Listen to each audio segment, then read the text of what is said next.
Hey everyone, welcome back to a new video. I hope you had a great day. Let's take a look at some new malicious compliance stories, shall we? But first, thank you for subscribing to the channel and for hitting the like button. And if you haven't already, why don't you make this the video that you subscribe to the channel? And please don't forget to hit the like button for the algorithm. It really helps out the channel and would mean a lot to me. And now, let's begin with the first story, shall we? It's called Fine, I Quit. My buddy is my now husband's best friend. They met while overseas and have been best friends and roommates on and off basically until we bought our own home. They are basically brothers and quite a package deal. Anyway, I call my buddy Mac. Mac was an over-the-road trucker at the time that this happened and was working for an entry-level company. Those companies have their place, since they help people acquire a CDL and the first year or two of experience so that other companies will be able to accept you. Insurance reasons mostly. Unfortunately, the downside to companies like these are as follows. Inexperienced drivers. Many of the instructors are also fairly inexperienced. Pay is mediocre for industry standards. And the dispatchers often ask for unreasonable or undrivable tasks. Don't award home time very easily and you're basically just a number. We generally put up with companies like this at first to get our feet wet and gain those precious miles and years to make us more hireable down the road, so to speak.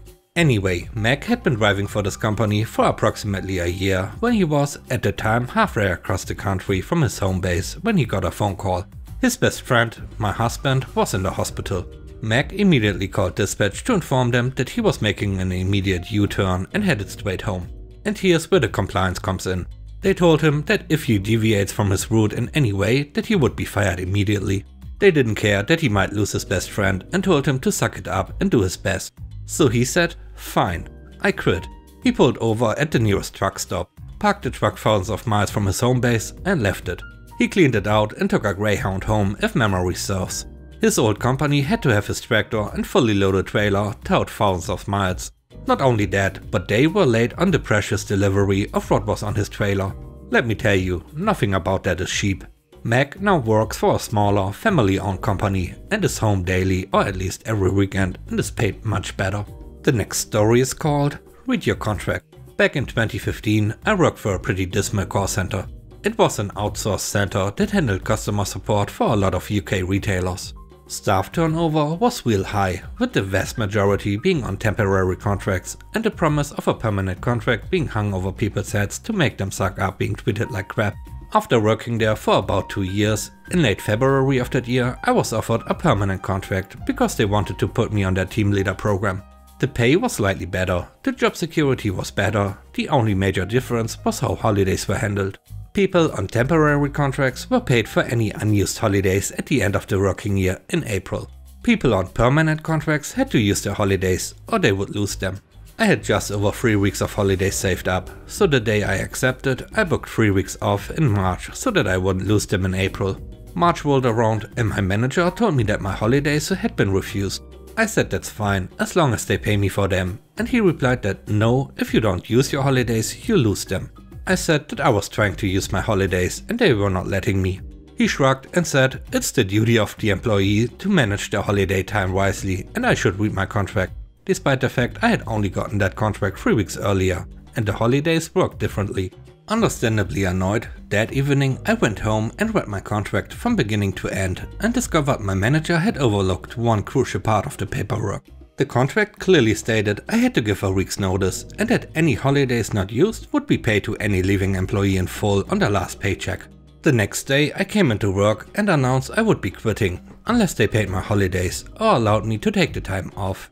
And if they accepted my notice, then to be sure my holidays were included in my final paycheck. My boss asked me if I was really going to quit over this, and I asked if he really wanted to lose one of his most reliable employees over this. He wouldn't budge. I assume he thought I was bluffing.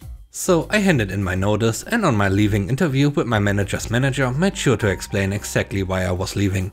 And yes, my final paycheck did include my unused holidays. The last story is called Leave It to the Professionals. I'm the video conference / audio visual specialist for a state agency. This means that I assist with any meetings that use Microsoft Teams, WebEx, Zoom and anything in between, along with troubleshooting any issues with video conference equipment, TVs, Crestone racks, etc. However, if any equipment needs repair or replacement, we have a contract with a third party to come out and investigate. I'm also a mid-30s man, though I could probably pass for 20s.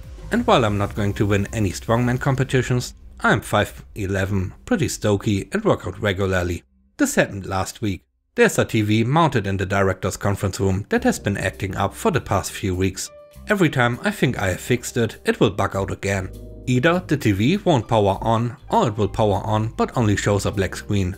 TV won't respond to any inputs, etc. It may work for a day without issue, and then the next, everything I try won't get it working.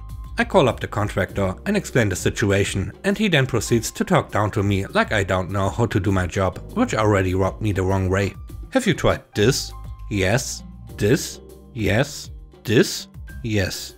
Okay, well. Good news, the TV should still be under warranty with us anyway, so we can probably come out and replace the TV. Okay, great. Well, give me a time so I can be available to help you all out. We can handle it, we'll be out sometime tomorrow. Okay, great. Now, what I had neglected to tell them was that this TV is an 84 inches LCD display.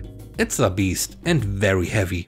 The next day comes, and in walks a 5'5" man in at least his early 60s with very little muscle on him, and a tall lanky dude that didn't look particularly fit. No way were these guys getting this TV off its mount. Shorty does the talking here. You call about the TV? Yeah. Look, this TV is pretty heavy, so just let me know where you need me to help get it down. No need, we got it. Trust me guys, this TV is a monster. Shorty then claps me on the shoulder.